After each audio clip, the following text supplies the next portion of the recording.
What is going on, guys? My name is Kenji and welcome back to my channel. Hopefully it's not the first time you're watching one of my videos, but just in case it is, I'm a doctor working in London, and in this video I'm going to be going through all of the assumptions that you guys have about doctors, and I'm actually really excited to see what sort of assumptions that people who are not in the profession have about junior doctors. So I asked all of you guys over on my Instagram to send me any sort of assumption you have. Let's go ahead and get started. Starting off with probably the most controversial one right now, which is that it is a high-paying profession. This is probably one of the assumptions that I wish was most true. So if you guys haven't seen my video yet, my salary before tax, before any sorts of deduction, is £29,000 per year, which actually works out to £14 per hour. And then after all the deductions, my tax, my national insurance, actually ends up being £9 per hour, which is absolutely crazy. I was definitely earning more working as a bartender in London before I went to university than I am now as a junior doctor. So I really wish this was true, but unfortunately it's not really a high-paying profession. Obviously, the pay does go up with time. Once you get to becoming a consultant, your salary will eventually, at the peak of its career, maybe 15 years after starting, trading in medicine, then it might peak at around maybe 90,000. Maybe if you're really lucky or you have some sort of things adding to your salary, it may end up being around 100,000, which is probably what my consultants are earning. After tax, that works out to be around £5,000 per month, which, if you ask me, for the job that these consultants do, being superheroes, saving lives, working on the front line every single day, dealing with people's lives at hand, dealing with all the immense pressure and stress that we have, £5,000 per month after tax and all the deductions, to me,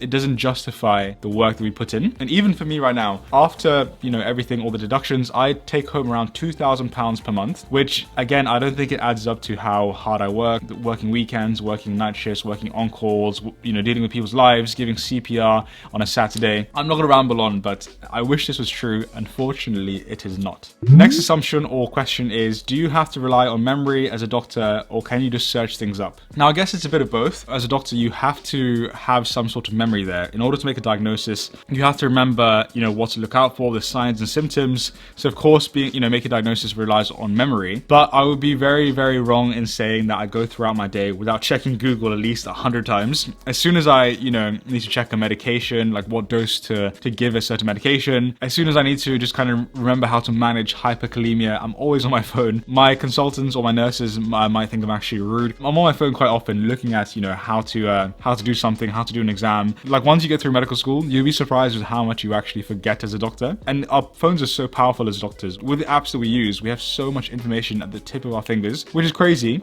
So I imagine the doctors in my consultants' time had to memorize so much, like, how to manage different conditions, all the signs and symptoms of everything, all the drug doses. We're super, super lucky as junior doctors now to have a smartphone in our pocket and have everything literally at our fingertips. So yeah, I use my phone quite often. Next assumption is that medicine or working as a doctor burns you out. Not all the time. I wouldn't say it does all the time. There are some times, maybe once a week, maybe once every 2 weeks, where I definitely feel burnt out. And that is particularly after my on-call shifts. If I'm working an on-call shift and I have the emergency bleep on me and it's going off every couple of minutes, and I have, I'm swamped with all these jobs. I start work at 8:30 in the morning and I leave at 9:30 p.m. I definitely am burnt out after an on-call shift, and it takes me the whole entire weekend just to recover. I wouldn't say that every single shift I'm burnt out in, because that wouldn't be true, but a good amount of times, like per month, I definitely do experience some level of burnout and stress. So that unfortunately is true. Next assumption is eat, sleep, go to the hospital, repeat. There is some truth to this, if I'm honest, and especially during the week. I normally finish like anywhere between 5:30 p.m. and 6 p.m. So by the time I get home, it's anywhere between 6 and 6:30 p.m. I eat dinner, it's already like 7:30, and there's not really like much else you can do with that time, especially when I come home after a normal shift and I am really tired. I respect every other single profession, but as a doctor, I wouldn't say that working a normal 9-to-5 job is like equivalent to working 9 to 5 as a doctor. With the amount of stress and like pressure we have, it's more like working 9 to 9 p.m. every single day. That definitely can make me really tired. So during the week, I want to say that this assumption is probably 80% true. Go to work, come home, sleep, eat, recover, and then kind of go back to work. And then of course, sometimes you work the weekends and sometimes you have on-call shifts till 9:30 p.m. So during the week, this is is some truth to this. I wouldn't agree with it entirely, but I'd probably say this is 80% correct. Eat, sleep, go to hospital, repeat. Next assumption is 60 to 80-hour weeks. Now, it kind of does depend on what specialty you're in. Right now, I'm in stroke medicine, so my normal hours is 9 to 5 p.m., but I normally am on call around about once per week. So I'd probably say that my hours are around 48 hours, maybe 50 hours per week right now, but it does depend on what specialty you're in. I do have friends who work 60, 70-hour weeks as their normal because of their rota and because they're in a very busy, specialty. I'm lucky enough that that's not the case for me. When I was in psychiatry as well, I was only working 9 to 5 p.m. So I definitely wasn't working 60, 80-hour weeks. Having said that, there are some weeks where I absolutely have worked near 80-hour weeks, especially when I'm rotated to work the weekend. So I work Monday to Friday, then I have the weekend to work as well. And the weekend, when you're on call, it's a 12-hour shift. I definitely have gotten close to 80-hour weeks. Not all the time, but there absolutely is some truth to this. So I'll say yes to this assumption. The next assumption we have here is it's fulfilling AF, crying out of happiness. Now, I wish this were true. There definitely are some circumstances in my month where I do have like an amazing period of time where like you might give CPR to a patient and they may actually come back to life, or you may just, treat a patient very, very well and they before they go home, they thank you so much and they say they appreciate you so much. There are these occasions maybe once or twice a month where I feel that sort of fulfillment and I feel this amazing feeling about medicine. However, I wouldn't say it is there all the time. As I said, the job is quite stressful, it's quite tiring. I wish it were true that it's always fulfilling AF, but unfortunately, apart from those maybe once every 2 weeks, once or twice a month, apart from those times where you do have these overly fulfilling times, I'd probably say the rest of the time is like enjoyable, but I wouldn't call it fulfilling AF and crying out of happiness all the time. That's for sure. The next assumption we have is it's completely knackering and don't have any energy to do anything else before/after work. And I want to make this video to be like as honest as possible with you guys. And you definitely don't have any energy to do anything before work because you're recovering with your sleep. In terms of doing things after work, I have worked other jobs before, like not medicine. I've done research. I've worked normal jobs like work as a bartender, work as a waiter, work as like a Mexican chef. I've lived a very, weird life, guys. And in those jobs, interestingly, when I finished at 5 o'clock, I felt like, it's 5 o'clock now. I had the rest of the day. I had the whole entire day to go meet up with my friends and go gym and meet up my family and do other things during my day. And I actually had the energy to do those things. However, since working as a doctor and having that sort of difference in careers, when you finish work at 5, or at least for me, I'm not speaking for everyone, when I finish work at 5 p.m. and I get home around 6:30 p.m. because I don't finish on time oftentimes, and it takes me some time to get home. I'll be completely honest that to do anything other than rest and eat, I definitely do have to force myself, which sounds horrible, but it's the truth. If I want to go gym after work on a normal shift, it is really hard. And I'm not speaking for everyone, but for myself, I do kind of have to force myself because I just want to relax, like sleep and recover. And, pretty much after every single day of my first 4 months being a doctor, I'd come home and I'd immediately nap for like an hour because I didn't have the energy to carry on doing the rest of my day because I just felt so tired.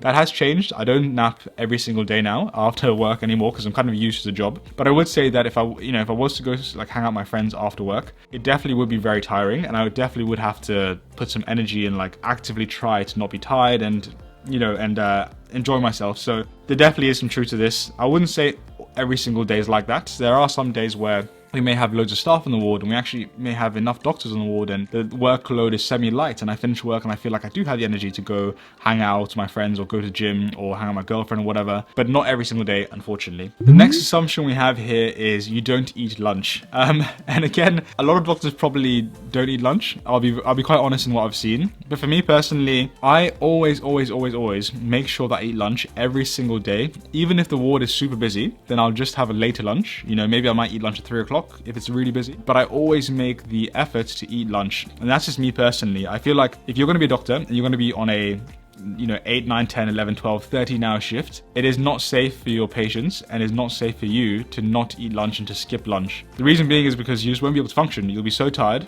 And if you're working so hard for the NHS or you're working so hard as a doctor, you deserve that half an hour break.